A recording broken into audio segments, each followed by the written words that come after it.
Hello everyone, welcome back to all my genius classes and you are watching physics classes and math classes। तो physics और math के question कुछ ऐसा लिख रहा है दोस्तों जो बोर्ड के लिए बहुत ही इंपॉर्टेंट है। ठीक है, लेकिन यहाँ पे हम लॉन्ग क्वेश्चन और शॉर्ट क्वेश्चन के बारे में जरूर डिस्कशन करेंगे।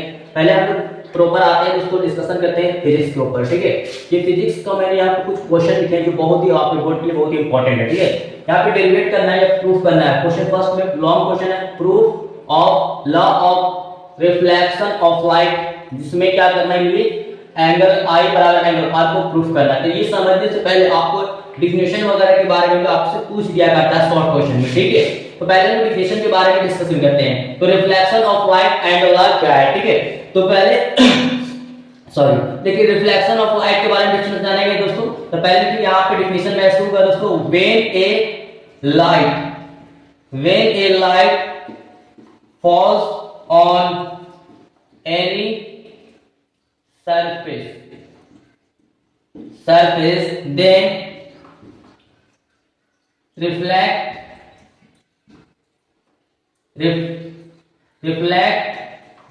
ray, it is phenomena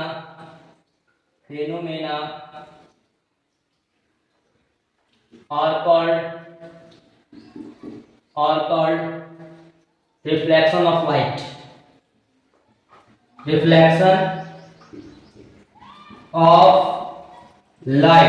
तो उसे हम प्रकाश का प्रवर्तन कहेंगे दोस्तों। ठीक है, क्योंकि रिफ्लेक्शन का मतलब प्रवर्तन होता है और रिफ्लेक्शन का मतलब अपवर्तन होता है। तो यहाँ पे व्हेन ए लाइट फॉल्स मतलब गिरता है ऑन एनी सरफेस, किसी पॉइंट पे गिरता है तो रिफ्लेक्ट कर जाता है। रे क्या करता है, reflect. It is phenomena of, इसी घटना को हम कहते हैं ऑफ रिफ्लेक्शन ऑफ लाइट। तो सपोज इट कि मान लीजिए कि इस तरीके से आपका कोई सरफेस था दोस्तों। ठीक है, ये आपका मान लीजिए कोई मिरर वगैरह है। ओके दोस्तों, क्या आपका मिरर, तो इस मिरर में जब कोई लाइट आता है, ठीक है, इस तरीके से कोई लाइट सोर्स है, तो जब लाइट आएंगे दोस्तों तो आने वाला को हम लोग इंसिडेंट रे बोलते हैं। क्या बोलते हैं, इंसिडेंट। और जाने वाला को इस तरीके से जहां पे अटैच करेंगे ना, टचिंग करने के बाद यहां पे जाएंगे ना, इस तरीके से बैंड कर देंगे तो उसको बोलेंगे रिफ्लेक्ट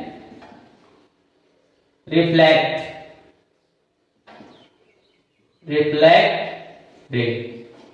तो इंसिडेंट रे और रिफ्लेक्ट रे, और यहाँ पर से एक नॉर्मल रे तो दोस्तों जिसको हम लोग एंगल को मापने के लिए एंगल आई, आने वाला को इंसिडेंट और जाने वाला को आर, तो यहाँ पे रिफ्लेक्ट, और इसको बोलते हैं नॉर्मल रे, जिसको हम क्या करते हैं, एंगल को मेजर करते हैं, नॉर्मल रे। तो आप विलंब बोल सकते हैं या फिर नॉर्मल रे बोल दिया। ठीक है, नॉर्मल लाइन बता सकते हैं। तो यहाँ पर जब यहाँ पे अटैच कर लेते हैं, ठीक है, तो यहाँ पर जो उसी कंडीशन को भी हम लोग क्या बोले, जब कोई लाइट आए तो ऐसे यहाँ पे अटैच करने के बाद जब फॉल्स यानी सरफेस पे टकराने का रिफ्लेक्ट, देन तब क्या होता है, रिफ्लेक्ट में मुड़ जाते हैं। तो इस घटने को क्या बोलते हैं हम, रिफ्लेक्शन ऑफ लाइट, मतलब प्रकाश के प्रवर्तन कहते हैं। इसके नियम के बारे में डेरिवेट करना है दोस्तों। देखिए यहाँ पर सवाल लिखा हुआ है। ठीक है, तो इसको लॉ को हम लोग कैसे एक्सप्लेन करेंगे, तो सिंपल है, इसके दो नियम है, इसी के थ्रू ही हमको क्या हो जाएगा, इस डायग्राम के अकॉर्डिंग इसका लॉ डेरिवेट इसी तरीके में फॉर्म में लिख सकते हैं। देखिए, तो पहला हम लोग क्या करेंगे दोस्तों कि angle I is equal to क्या होगा, एंगल आर। इसके टू नियम हो सकते हैं, आप लिखिएगा टू लॉ ऑफ इसका, तो रिफ्लेक्शन ऑफ लाइट का, रिफ्लेक्शन ऑफ लाइट, चलिए यहां पर रिफ्लेक्शन ऑफ लाइट है।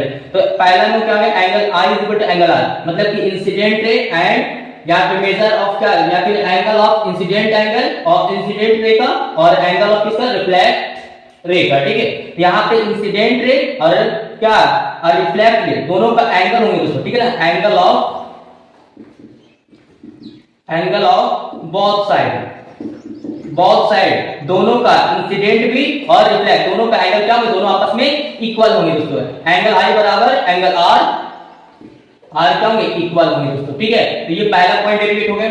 सेकंड पॉइंट कैसे को डेरिवेट करेंगे दोस्तों, देखिए तो सिंपल है, इंसिडेंट रे लिखिएगा ऑल रे सच एज, तो सच एज मतलब किस तरीके से, देखिए सच एज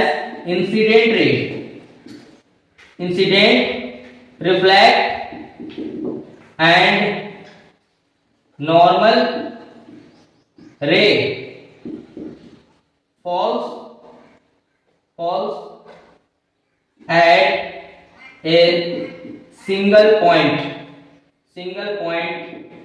of surface तो सरफेस के एक सिंगल पॉइंट पे जाकर के क्या करेंगे, फोकस करेंगे, गिरेंगे, देखिए सब एक पॉइंट पे क्या है, गिरे हुए, ठीक है। तो इसलिए हमारा क्या हो गया, सेकंड लॉ हो गया, ठीक है। इसके सेकंड लॉ हो गए किस, दूसरे नियम में किसके, तो रिफ्लेक्शन ऑफ लाइट के, ठीक है ना। आई बात समझ में दोस्तों। अब देखिए अगर आपसे पूछा जाए कि रिफ्रैक्शन के बारे में बताइए सर, रिफ्रैक्शन ऑफ लाइट क्या है और उसके लॉ, ठीक है। देखिए तो यहाँ पर उसके नियम में हुए कि नहीं, इसी को हम डेरिवेट यहाँ भी करना था। अब देखिए यहाँ पे रिफ्रैक्शन ऑफ लाइट का डेफिनेशन, इसका भी डेफिनेशन समझिएगा दोस्तों, ठीक है। when light goes from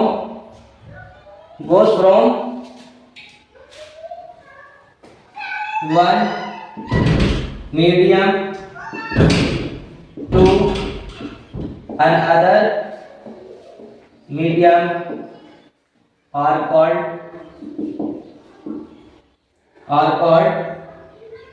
refraction of light. Refraction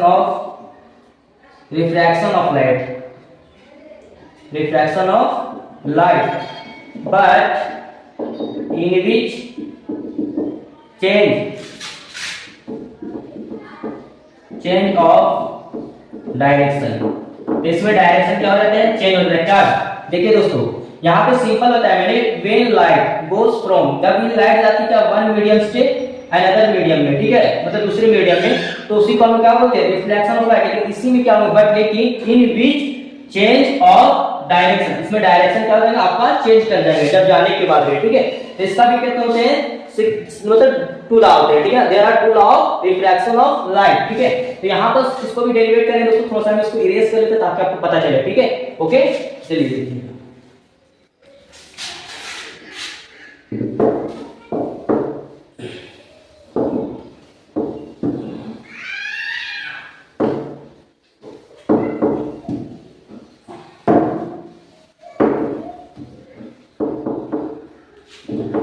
देखिएगा दोस्तों समझ में आएगा आपको, ठीक है, अच्छी तरीके से।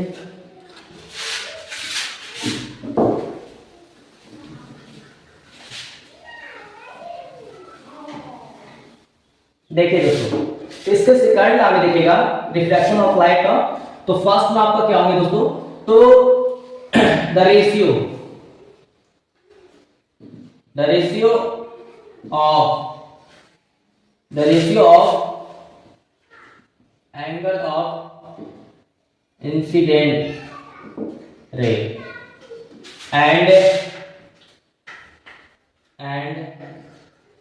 angle of reflect ray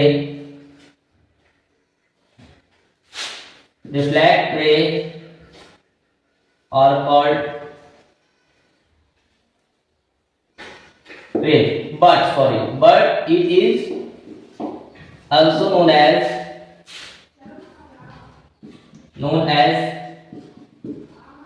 sin I beta sin R, and it is called Snell law। इसे हम स्नेल का नियम भी कहते हैं दोस्तों, ठीक है। तो द रेशियो ऑफ किसका, द एंगल ऑफ इंसिडेंट वाला एंगल का, रे का, और फिर क्या एंगल ऑफ रिफ्लेक्ट रे का कोण, दोनों का एक ही अनुपात है। इसको हम क्या, it is also known as sin I बटा sin R के नाम से जानते हैं। लेकिन यहां पर समझिएगा तो यहां पे देखिए दोस्तों इट इज कॉल्ड, ऐसे स्नेल लॉ भी कहते हैं, ठीक है। दूसरा सेकंड इसमें क्या होगा दोस्तों देखिए, तो यहां पे मैंने जिस तरीके से रिफ्लेक्शन ऑफ लाइट का जैसे सेकंड नियम बताया, उसी तरीके से यहां पे भी लिखना पड़ेगा दोस्तों, ठीक है। All ray falls a single at point of surface. तो सरफेस के ही एक सिंगल पॉइंट पे कितने होंगे जो बैंड करेंगे, ये गिर जाएंगे, ठीक है ना। तो उसको हम लोग क्या बोलेंगे, सेकंड। तो देखो ये समझ में आया कि नहीं दोस्तों, इसका कुछ ऐसे जो पॉइंट जो है आपको माइंड में याद रखना है, ठीक है ना। देखिए इसमें थोड़ा सा हम डिस्कशन थोड़ा सा भी कर लेते हैं और भी। देखिए दोस्तों और रिफ्रैक्शन ऑफ लाइट में क्या होंगे, इक्वल साइज ऑफ किसका इमेज और ऑब्जेक्ट दोनों को इक्वल है, image and object are equal size, दोनों इक्वल होंगे, वो एक क्या होंगे, एक इरेक्ट होंगे मतलब सीधी अवस्था में होंगे, तथा इमेज ऑफ या इरेक्ट ऑफ इमेज मतलब सीधी आवाज वास्तविक प्रतिबिंब या प्रतिबिंब की अपेक्षा जो क्या होगी सीधी होगी, इस तरीके से भी याद रखना है पॉइंट, ठीक है।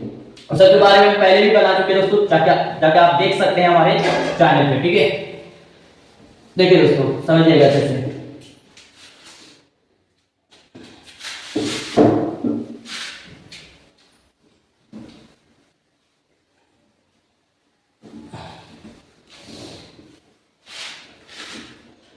देखिए दोस्तों पहले इसमें पॉइंट क्या है, ये पॉइंट याद रखना आपको माइंड में, ठीक है। तो ऊपर वाला को हम बोलते हैं रेयर, रेयर मीडियम, नीचे वाला को हम बोलते हैं डेंसर मीडियम। जब लाइट किसी का कुछ पॉइंट कुछ हमेशा याद रखेगा, ठीक है। जब वेन लाइट एक क्रॉस या फिर when light goes to rare medium to denser, जब ये इससे जाएंगे इसके डायरेक्शन क्या करेंगे, इस रे के बैंड कर जाएंगे किसके, तो फ्रॉम द क्लोजली नॉर्मल रे की करीब, ठीक है।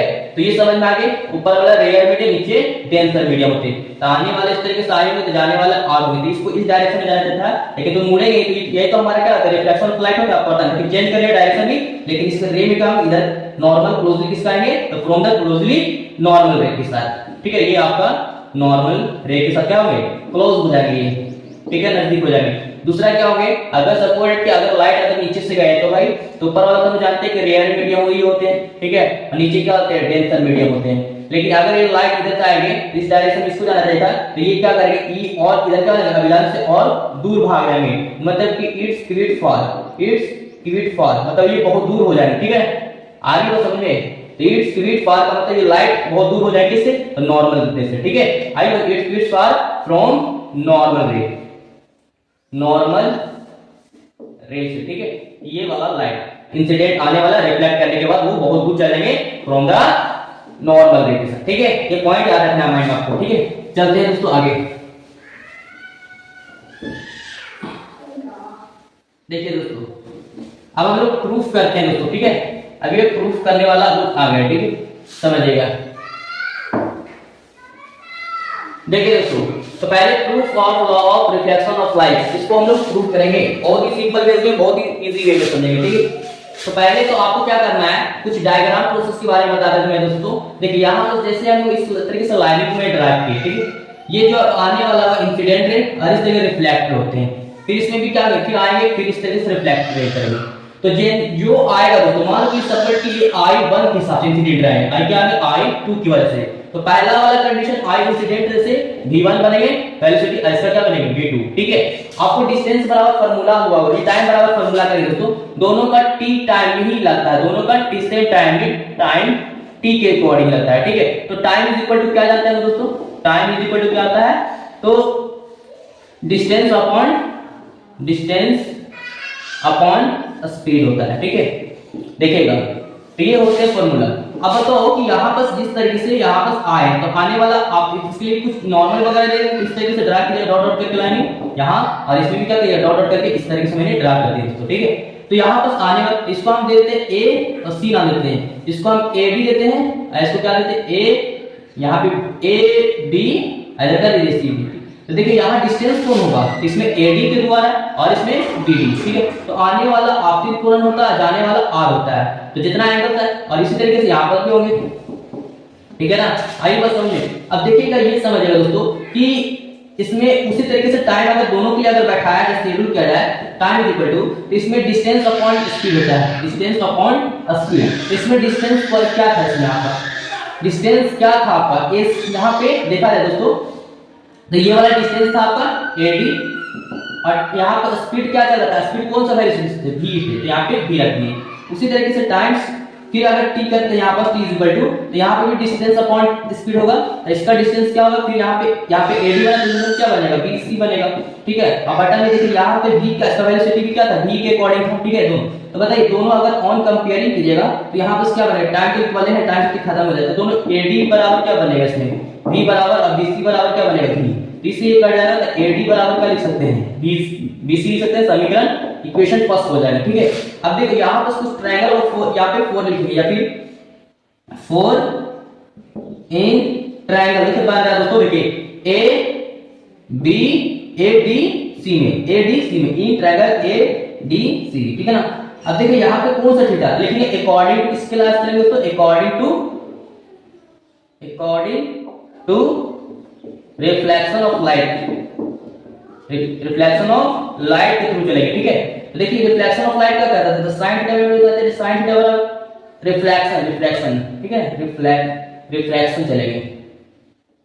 तो क्या कहते हैं साइन आई बटा साइन, तो यहाँ पे देखो यहाँ पे साइन थीटा बराबर हो जाता है ना साइन थीटा, ठीक है। या यहाँ पे लिख सकते हैं रिफ्लेक्टिव इंडेक्स वगैरह बोल सकते हैं, रिफ्रैक्टिव इंडेक्स वगैरह के बारे में थ्रू हम बात कर सकते हैं, ठीक है। देखिए तो साइन थीटा बराबर क्या होता है, p बटा h, है ना। तो इसका p क्या होगा, यहाँ पे AD बन रहे थे तो AD लिखा गया दोस्तों, और h क्या बन रहा है यहाँ पे AC बन रहे थे, यहाँ पे हमने AC को ड्रा किया। अब देखिए यहाँ पे sin थीटा बता क्या, इसको आने वाला कंडीशन i ना होगा, यहाँ पे आने वाला i की जगह एक बार, ठीक है। तो AD अपॉन क्या होगा AC हो जाएंगे, अब क्रॉस मल्टीपल करिएगा तो AD बराबर क्या हो जाएंगे, ठीक है। तो यहाँ पास आपका आ जाएंगे AC इनटू sin i, ठीक है, इक्वेशन फर्स्ट हो जाएंगे।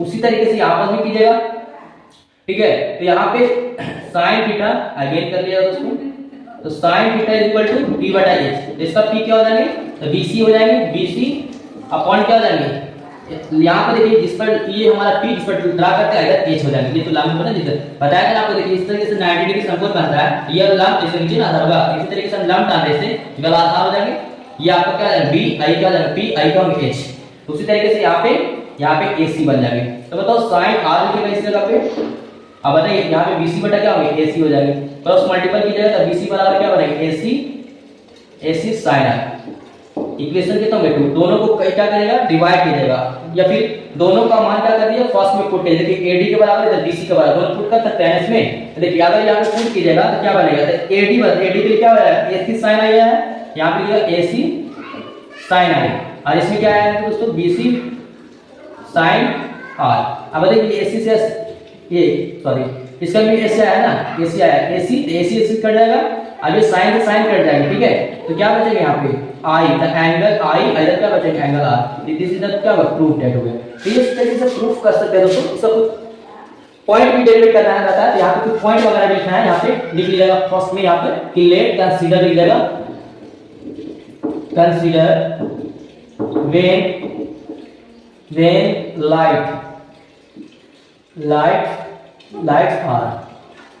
lights are I1 and I2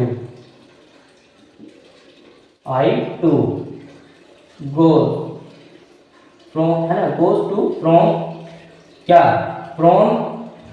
to rare medium, यहाँ पे क्या करते हैं किसी से फोर्स करते हैं, या फिर फोर्स करो, ठीक है दोस्तों, falls on surface या फिर बोल सकते falls any surface, तो गिरती किस पे गिरती है, तो सरफेस पे गिरती है, ठीक है। तो गिरने के बाद क्या करती है बैंड करती है, फिर यहाँ पे लिखिएगा कि but same time of speed, तो यहाँ पे किसके स्पीड के चाल की जो समय है वो सेम है, दोनों जितना अगर दिख रहा है ये भी चलना है, फिर उसके बाद क्या पॉइंट करना है डेरिवेट, दोनों को सेम टाइम में इसका डिस्टेंस वगैरह भी पता लिखना है कि बट डिस्टेंस AD एंड क्या थीटा वो लिखना, ठीक है। तो इतना लिखने के बाद आपको पूरा एक्सप्लेन हो जाएगा, इतना करने के बाद आपको पूरा 5 मार्क्स मिल जाएंगे, ठीक है। अब चलते हैं मैथमेटिक्स को ऊपर, चलिए तो क्वेश्चन नंबर 1 को हम लोग मैथ का हम लोग बात करते हैं, ठीक है। लॉन्ग भी है कुछ शॉर्ट क्वेश्चन भी है। देखिए फर्स्ट क्वेश्चन दिया हुआ है कि इंटीग्रेट e एक्सपोनेंशियल के पावर tan इनवर्स x बटा में 1 + x² और dx, इसका पूरा निकालना है क्या होगा, ठीक है। तो यार मैं फिर से रिपीट कर लेता हूं ताकि दिक्कत ना हो। एक्सपोनेंशियल के पावर क्या है tan inverse x upon 1 + x² और ये dx, इसका इंटीग्रेशन निकालना है। तो देखिए यहां पर अगर सपोर्टेड की मान लेते हैं, ठीक है, सपोर्टेड क्या मान लेते हैं दोस्तों कि tan इनवर्स x को हम t मान लेते हैं, ठीक है, और दोनों तरफ क्या लगाते हैं डिफरेंशिएशन यूज कर लेते हैं, ठीक है ना। यहां पर क्या करते हैं यूजिंग द डिफरेंशिएशन यूज कर लेते हैं, ठीक है। तो यहाँ पे देखिए डिफरेंशिएशन के लिए डी बोलते हैं, टी डी होगा D tan inverse x upon क्या होगा बटा में dx, और यहाँ पे dt अपॉन क्या होंगे dx। tan इनवर्स का क्या होता है फॉर्मूला 1 बटा 1 प्लस x स्क्वायर और dt अपॉन क्या होंगे dx। तो dx बराबर किया जाएगा दोस्तों, तो यहाँ पे 1 plus x square into dx आ जाएगा, ठीक है। यहाँ पे क्या आ जाएगा, सॉरी dt आ जाएगा, क्या आ जाएगा dt, और यही वाला डिस्ट्रीब्यूट करते हैं यहाँ पे, ठीक है। देखिए 3 के पावर tan इनवर्स तो मैंने t मान लिए, बटे में क्या होगा 1 प्लस x स्क्वायर, और यहाँ पे क्या आ जाएगा आपको 1 प्लस x स्क्वायर फिर dt हो गया। बताइए दोस्तों ये वाला से ये फिनिश हो जाएंगे। अब बताइए e के पावर क्या हो गया t और फिर dt, और पता होना चाहिए कि एक्सपोनेंशियल का सेम निकलता है, e के पावर x है तो x 30 है तो t है बोलेगा प्लस c। देखिए तो e के पावर t की जगह मैंने tan इनवर्स मान लिया तो tan इनवर्स x और प्लस क्या हो जाएगा c, ठीक है। इस तरीके से आपको क्या हो गया डेरिवेट हो गया दोस्तों। तो कितना सिंपल था बताइए, है कि नहीं। तो इसलिए ये कैंसिल हो गया था t, और यहाँ पे t की जगह tan इनवर्स मान लिया तो मैंने यहाँ पे पुट कर लिया, तो ये हमारा क्या हो गया दिस इज द वैल्यू। अब अगला क्या है क्वेश्चन नंबर 2 में कि sec स्क्वायर, इसको मैं फिर से रिपीट कर लेता हूं, लिख लेता हूं 2 को। तो यहाँ पे sec square log x upon x और ये dx हो गया इंटीग्रेशन। अभी log x को मैं क्या मान लेता हूं t मान लेता हूं, ठीक है भाई। अब यहाँ पे डिफरेंशिएशन यूज कर लीजिएगा, ठीक है, यूजिंग डिफरेंशिएशन यूज कर लीजिएगा, ठीक है। तो यहाँ पे क्या हो गया d log x बटा में dx हो जाएंगे और dt अपॉन क्या हो जाएंगे dx हो जाएंगे, ठीक है। अब यहाँ पे log x का पता होना चाहिए दोस्तों कि 1/x होते हैं और इधर क्या होगा dt अपॉन dx। अगर dx के बराबर कीजिएगा तो x dt आ जाएगा। तो क्या यहाँ पे पुट कर सकते हैं, तो बिल्कुल कर सकते हैं दोस्तों। देखिए यहाँ पास का, ठीक है, तो sec स्क्वायर हो गया ये, और यहाँ पे log x को मैंने क्या मान लिए थे t, ठीक है, और यहाँ पे dx के जगह क्या रख सकते हैं x dt, और बटा में इसके लिए पूरा क्या था x। तो देखिए ये x x फिनिश हो जाएंगे, तो sec स्क्वायर क्या बन गया t और ये dt। आपको पता है कि sec स्क्वायर का इंटीग्रेशन क्या होते हैं tan होते हैं, t है तो t और प्लस c, आप पुट कर लीजिएगा tan, और t की जगह मैंने क्या पुट किया था दोस्तों, तो यहाँ पे log, यहाँ पे log x प्लस c, जिससे क्या हो गया करेक्ट आंसर हो गया, ठीक है। आई बात समझ में। अब चलते हैं थर्ड पे क्वेश्चन पे, ठीक है। तो चाहो तो इसको थोड़ा आप स्क्रीनशॉट भी ले सकते हैं, ठीक है। चलिए दोस्तों अब हम लोग आगे क्वेश्चन के बारे में डिस्कस करते हैं।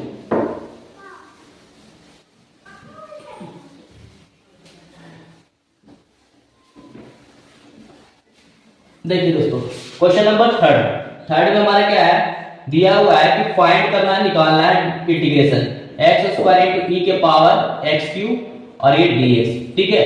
अब देखिए दोस्तों इसका वैल्यू कितना होगा, देखो सिंपल है कि यहाँ पे अगर मैं इसको मान लेता हूँ x क्यूब, ठीक है, x क्यूब को मैंने t मान लेता हूँ, तो डिफरेंशिएशन निकालेगा तो होगा ना इसका, तो x क्यूब को निकालेगा बटा में क्या हो जाएगा dx और dt अपॉन क्या बनेंगे dx बन जाएगा, ठीक है। लेट करके मैंने मान ली। अब बताइए यहाँ पे पावर के डिफरेंशिएशन का रूल है कि भाई पावर को गुना में पावर से घटाओ, 3 से कितना बन जाएगा 2, और dt बटा क्या बन जाएगा यहाँ पे dx, और dx बराबर की जगह तो dt के बटा में क्या आ जाएगा 3x स्क्वायर आ जाएगा, ठीक है। अब यहाँ पे पुट कर लीजिए, ठीक है। देखिए x स्क्वायर e के पावर मैंने t मान ली और dx के जगह करके dt बटा 3x स्क्वायर, ठीक है। x स्क्वायर से स्क्वायर कट जाएंगे तो यहाँ पे 3 बचेगा, 1/3 कांस्टेंट मान को बाहर निकालिएगा, e के पावर t और dt, और 1/3 एक्सपोनेंशियल का सेम होता है ना, e के पावर t हो गया और प्लस c, तो 1/3 e के पावर t, t की जगह क्या मान x क्यूब तो प्लस क्या हो जाएगा c। इस तरीके से क्या होगा सीधा करेक्ट वैल्यू, ठीक है। अब उसी तरीके से यहाँ पे इसको सॉल्व करना दोस्तों 4 को, ठीक है, करते हैं। देखिए दोस्तों 4 नंबर में यहाँ पे समझिए क्या है, ठीक है, sin x प्लस में क्या है cos x है, बटे में क्या है 1 plus sin 2x under root dx है, ठीक है। अब इसको क्या करते हैं लेट वगैरह, लेट क्या करना कुछ नहीं, यहाँ पे सिंपल बनेगा कि sin x है और प्लस cos x है, बटे में क्या 1 की जगह आप पुट कर सकते हैं, 10 का आपने पढ़े sin square x plus cos square x, और दोस्तों sin 2x का फार्मूला ही होता है 2 sin x into cos x, ठीक है। ये हो गया इंटीग्रेशन dx। अब बताइए यहाँ पे sin x का sin x हो जाएगा प्लस cos x हो जाएगा, बटा में ये दोनों का होल स्क्वायर बन गया ना, तो sin x एक की जगह b की जगह cos x, दोनों का होल स्क्वायर हो जाएगा और ये dx हो जाएगा।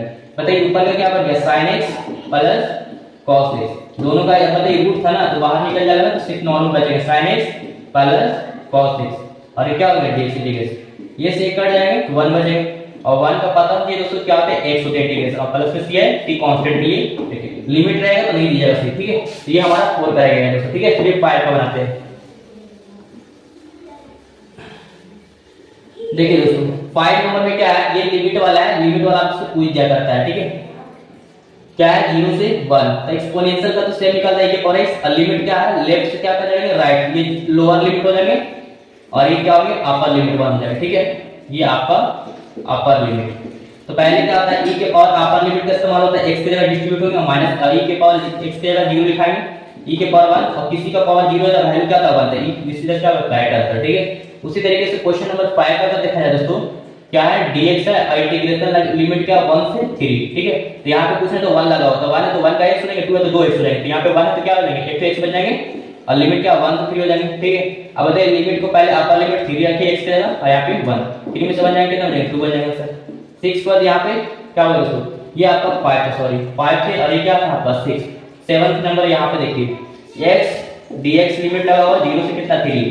अब बताइए इसको जगह पहले क्या होगा x के पावर यहां पे 1 है, पावर 1 जोड़िए उससे भागा दीजिए, 1 और 1 कितना यहां पे इस तरह भागा देना है और 0 से 3, तो 1 के पावर कितना x और 2 जगह बटे में 2 और लिमिट क्या होगी 0 से कितना लेगा 3। पहले अपर लिमिट x की जगह तो 3 का स्क्वायर बटा 2 हो जाएगा माइनस 0 का स्क्वायर बटा 2। अब बताइए 3 का स्क्वायर कितना जाएगा 9 बटा 2 यानी 0 का स्क्वायर 0 बटा 2 से भागा देंगे 0 जाएगा, तो यही तो बचेगा 6, तो मतलब 9 बटा 2 आंसर इस तरीके से हमारा है। तो बताइए I hope you this topic you may best understand you, फिर भी कोई आपको डाउट लगता है दोस्तों आई होप यू बहुत अच्छे तरीके से समझ में आ गया होगा। तो फिर इसी तरीके से चाहते हैं है ना, यदि आपको बायोलॉजी का क्लास चाहते हैं तो आप हमें कमेंट बॉक्स में भी जरूर बताइएगा, ठीक है ना। फिर मिलते हैं नए वीडियो से, कब आपका एग्जाम स्टार्ट है दोस्तों, ठीक है। और कल 1 फरवरी है, ठीक है, ओके, फिर मिलते हैं नए वीडियो से, थैंक यू।